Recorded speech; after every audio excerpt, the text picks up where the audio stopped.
For 2,000 years, we've been told the same story, that Rome's legions were perfect, flawless, unstoppable, soldiers who never broke ranks, armor that could never be pierced, formations that could never be broken. But what if the truth was very different? What if those shining legions were sometimes hungry, tired, and afraid? What if their famous weapons were less magical and more practical? And what if their so-called perfect formations often collapsed in the chaos of real battle? This is the untold story of Rome's army, where myth meets reality and where the truth is far more fascinating than the legend. Was the Roman army really the flawless war machine that conquered the ancient world? Or have we been fooled by 2,000 years of legends, propaganda, and Hollywood movies? For most of us, when we picture a Roman legion, we imagine perfection. Rows of soldiers in shining armor, their rectangular shields forming an unbreakable wall. The famous testudo, the tortoise formation, where shields locked above and around them, turning men into moving fortresses. We imagine generals like Julius Caesar or Scipio Africanus commanding with godlike precision, every order carried out without a mistake. This is the myth. Rome's legions as unstoppable, disciplined, and nearly superhuman. An army that marched across 3 continents with mechanical efficiency, never faltering, never breaking ranks. But let's pause for a moment. Who told us these stories? Most of the time, it was Roman writers themselves, men who had every reason to exaggerate. Their job wasn't only to record history, it was also to glorify Rome. Victories were polished like marble statues. Defeats, often blamed on bad omens, treachery, or conveniently, forgotten. The reality was far messier. Roman soldiers were human beings. They sweated under heavy armor in the scorching Mediterranean sun. They grumbled when food ran short or pay was late. They got scared, stumbled in battle, and yes, sometimes they ran. And Rome's enemies, from Hannibal of Carthage to the Germanic tribes in the Teutoburg forest, proved that legions could be beaten, and beaten badly. So in this series, we're going to peel back the myths. We'll look at training, weapons, tactics, and everyday life. Not as marble statues, but as living, breathing realities. We'll see why the Roman army was brilliant, but also why it was vulnerable, and how its image of invincibility was carefully crafted through propaganda. Because the real story of Rome's legions isn't just about how they conquered the world, it's about how they convinced the world they were invincible, even when they weren't. When people think of Roman training, they often picture something like a military academy from a Hollywood blockbuster. Perfect drills, soldiers moving in sync, and commanders barking orders with flawless precision. The myth tells us that Roman recruits became hardened warriors overnight, transformed into unstoppable legionnaires the moment they picked up a sword. But the reality was both harsher and far more human. A Roman recruit called a tyro began his journey with grueling exercises. And when I say grueling, I mean torture disguised as training. They were forced to march 20 miles in full gear, sometimes in the scorching heat, sometimes in heavy rain. They carried packs that weighed more than 50 pounds, not counting their weapons and armor. Imagine hiking a marathon with a small anvil strapped to your back. That was day 1. And when it came to weapons practice, forget the shiny swords you see in museums. Recruits trained with wooden swords and wicker shields that were deliberately made heavier than the real thing, sometimes nearly twice as heavy. The idea was simple. If you could swing a practice sword that felt like a tree trunk, the real weapon would feel almost weightless, smart, but brutal. Discipline was the heart of Rome's military machine. A soldier who broke formation or disobeyed orders could be beaten, fined, or worse. One of the harshest punishments was decimation, where 1 out of every 10 men in a disgraced unit was executed by his own comrades. Yes, you heard that right. The Romans believed fear was just as important as loyalty. But let's be honest, Roman soldiers weren't robots. They got tired, they complained, and sometimes they tried to dodge the worst duties. Imagine being told to dig another trench after marching 20 miles. Some soldiers probably thought, wait, did I join the army or a construction company?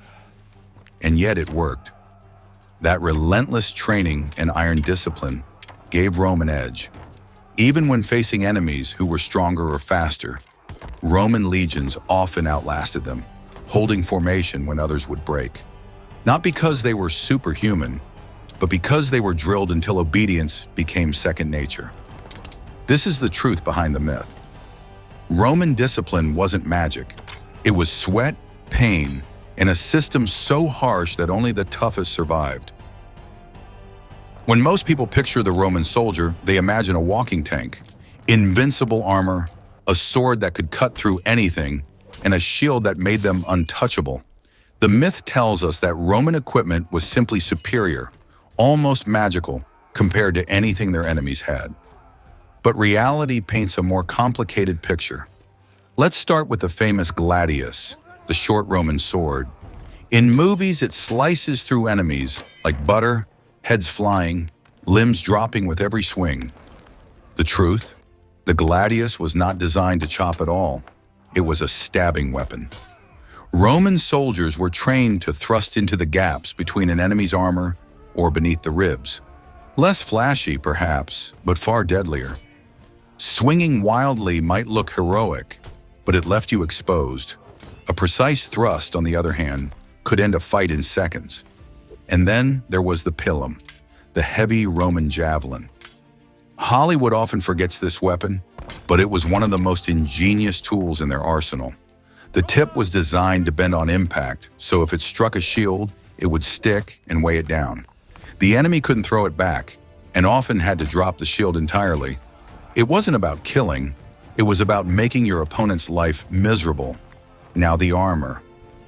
We imagine every legionnaire wearing the iconic lorica segmentata, those shiny overlapping metal plates that look like something straight out of a cosplay convention.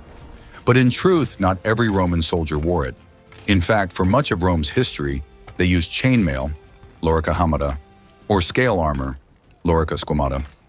The segmentata was expensive, harder to repair, and not always practical in the field. So while it's iconic today, a legion on campaign might have looked far less uniform than the Hollywood version. And let's not forget the shield, the massive scutum. In battle scenes, it's shown as an impenetrable wall, always perfectly aligned. In reality, that shield was heavy, about 20 pounds, and carrying it for hours was exhausting. Imagine holding a small door in front of you while someone is throwing rocks, arrows, and spears at it. Sure, the testudo formation looked impressive in parades, but on a chaotic battlefield, let's just say it wasn't quite as picture perfect. The truth is, Roman weapons and armor were not magical. They weren't always the strongest or the prettiest, but they were practical. The Romans focused on efficiency, on tools that worked in formation and in discipline. A single Roman soldier wasn't necessarily better armed than his enemy, but 10,000 Romans fighting together with the same equipment? That's where the real power came from. So the myth of the unstoppable Roman war gear, it wasn't about shiny swords or unbreakable armor. It was about how simple, clever, and brutally effective those tools became in the hands of disciplined soldiers. When you think about Roman tactics, you probably picture perfect chessboard formations, rows of soldiers moving like a machine, every shield aligned, every sword striking in unison. The myth tells us that Roman legions fought like one giant, flawless organism. And to be fair, compared to most ancient armies, their discipline was impressive. The manipular system allowed flexibility. Cohorts could move independently, rotate fresh troops to the front, and maintain pressure on the enemy. This was not the wild chaos of tribal war bands. It was organized, structured, and terrifying to face. But let's not pretend the battlefield was a marble floor. In reality, combat was chaos. Noise, dust, blood, and confusion made those clean formations hard to maintain. Orders shouted by centurions were often drowned out by the clash of metal and the screams of the wounded. A line might bend, men might trip over corpses, And sometimes the perfect wall of shields looked more like a desperate rugby scrum. History gives us brutal reminders. Take the Battle of Cannae in 216 BC. Rome marched nearly 80,000 men against Hannibal's smaller Carthaginian force. According to the myth, that kind of manpower should have crushed the enemy. Instead, Hannibal used a clever double envelopment, surrounding the Roman army on all sides. By the end of the day, tens of thousands of legionaries lay dead, their so-called perfect formation trapped and slaughtered. Or the Teutoburg Forest in 9 AD. 3 Roman legions, nearly 20,000 men, marched into German territory. Ambushed in the dense woods, their formations collapsed. Shields and discipline meant little when trees blocked visibility.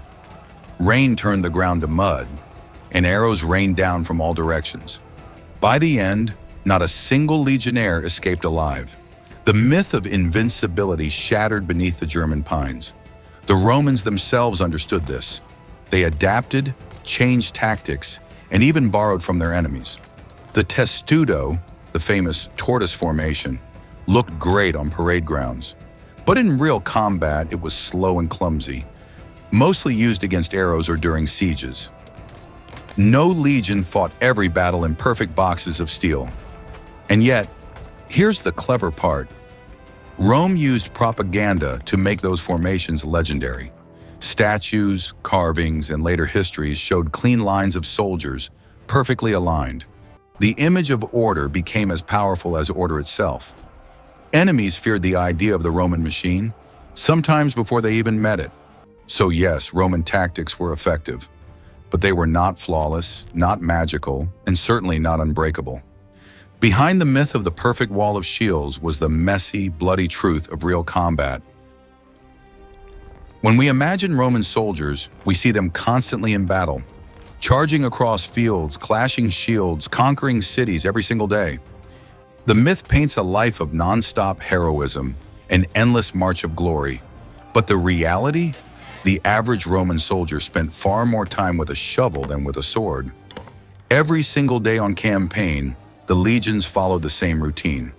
At the end of a march, before resting, before eating, they built a fortified camp. Ditches were dug, walls of earth and wooden palisades raised. Each camp was laid out in the same grid pattern, with streets, gates, and defensive positions. Imagine thousands of tired men, after marching 20 miles, being told, "Great job, now build a small city before dinner." It was less Hollywood epic and more construction crew with spears. Food was another constant. The myth shows soldiers feasting on roasted meats and fine wine. In truth, their diet was simple. Grain rations often turned into porridge or bread. Meat was rare and wine was usually watered down. Soldiers carried hand mills to grind their grain, which meant even after a long day, they still had to cook their own meals. Some legionaries joked that they were less warriors and more part-time chefs. And let's not forget the pay. Roman soldiers did receive wages, but deductions for food, clothing, and equipment often left them with little. Complaints about unpaid wages sparked mutinies more than once. So yes, Rome's war machine ran not only on discipline, but also on the constant grumbling of underpaid men. When not fighting or building, soldiers passed time gambling with dice, telling stories, or singing. Archaeology has even found crude graffiti scratched into walls of Roman forts, proof that boredom was as real then as it is now. And of course, there was the darker side. Disease spread in crowded camps, punishments loomed over minor mistakes, and the daily grind wore men down. Heroic statues don't show the blisters, the sore backs, or the nights of homesickness. So while the myth gives us endless battles and constant heroics, the truth is this: the Roman soldier's life was a balance of sweat, boredom, and the occasional moment of terror. Not every day was a glorious clash of steel. Most days were about survival, routine, and waiting for the next campaign. By now, we've seen that the Roman army was not the flawless machine of legend. Soldiers weren't superhuman, their equipment wasn't magical, and their formations were not invincible. So why, even today, do we still imagine Rome's legions as the ultimate fighting force of the ancient world? The answer lies in legacy and propaganda. The Romans were masters of storytelling. Victories were carved into marble arches, painted in mosaics, and sung by poets. Defeats were explained away with excuses: bad weather, treachery, or the will of the gods. Generals like Julius Caesar wrote their own commentaries, turning themselves into heroes on the page. And centuries later, Hollywood picked up where Roman propaganda left off, giving us movies filled with shining armor and perfect testudo formations. The myth became more powerful than the truth. A farmer's son who died of fever in a muddy camp was forgotten. But the idea of Rome's invincible legions endured, repeated again and again until it became history itself. And maybe that's the real genius of Rome, not just conquering through steel and blood, but conquering through image. The legions marched not only across Europe, Africa, and the Middle East, they marched into memory, into imagination, and into legend. Even today, when we think of discipline, strength, and order, we think of the Roman army. That's the power of a myth carefully cultivated for 2,000 years. So the next time you see a movie showing perfect lines of legionaries shining under the sun, remember this: behind the myth stood tired men, grumbling about rations, tripping over trenches, sometimes afraid, sometimes defeated. The Roman army was never truly invincible, but in the stories they left behind, they still are.